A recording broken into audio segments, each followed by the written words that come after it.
రాయ శుభాంగాయ మంగళాయ మహోజసే సింహశైల నివాసాయ శ్రీ నృసింహాయ మంగళం. శ్రీ శ్రీ శ్రీ వరాహలక్ష్మీ నృసింహస్వామి వారి సన్నిధానంలో శ్రీ విశ్వావసనామ సంవత్సరం దక్షిణాయనం హేమంత ఋతువు మార్గశీర్షమాసం మార్గశిర బహుళ చతుర్దశి గురువారం అనురాధ నక్షత్రం డిసెంబర్ 18వ తారీఖు. యథావిధిగా 4 గంటల నుంచి యథావిధిగా 2:30 గంటలకు సుప్రభాతం. సుప్రభాతం అయిన తర్వాత ప్రాతరారాధనం. ప్రాతరారాధనలో భాగంగా నిత్యవేద పారాయణం, ఉపనిషత్ పారాయణం అయిన తర్వాత ధూపసేవ సమయంలో చతుర్వేద పారాయణం, శ్రీరామాయణం, భారతం, భాగవతం, విష్ణు పురాణం, క్షేత్ర మహాత్మ్యం, వరాహ పురాణం, శ్రీభాష్యం, భగవద్ విషయం మొదలైన గ్రంథాలన్నీ పారాయణం చేయడానికి ఉపక్రమిస్తారు.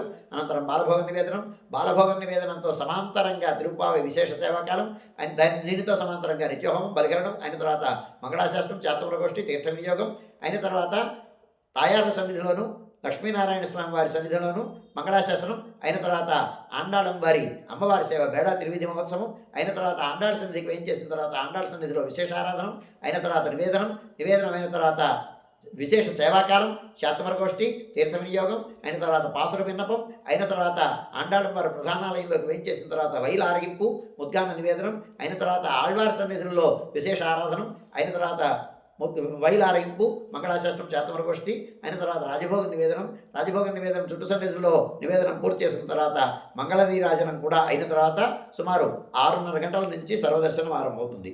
7:30 గంటలకు గురువారం ప్రయుక్తంగా అష్టోత్తర శత స్వర్ణ పుష్పార్చనం, 8:30 గంటలకు ఆర్జిత గరుడ సేవ, 9:30 గంటలకు ఆర్జిత నిత్య కళ్యాణం ఆరంభమవుతాయి. ఆయా సేవల్లో భాగస్వాములు కాగోరువారు ఆయా సేవలకు తగిన రుసుము చెల్లించి సంప్రదాయ వస్త్రధారణతో పరిమిత సంఖ్యలో భాగస్వాములు కావచ్చు. రాజభోగ నివేదనం విరామం ఉండదు.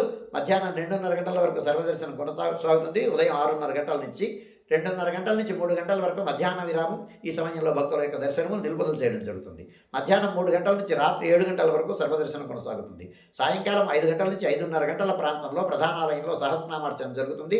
ఆస్తికులైనటువంటి భక్తులు దానికి తగిన రుసుము చెల్లించి సంప్రదాయ వస్త్రధారణతో పరిమిత సంఖ్యలో భాగస్వాములు కావచ్చు. రాత్రి 7 గంటల నుంచి 8:30 గంటల వరకు రాత్రి ఆరాధనలో భాగస్వాములు కాగోరువారు దానికి తగిన రుసుము చెల్లించి సంప్రదాయ వస్త్రధారణతో పరిమిత సంఖ్యలో భాగస్వాములు కావచ్చు.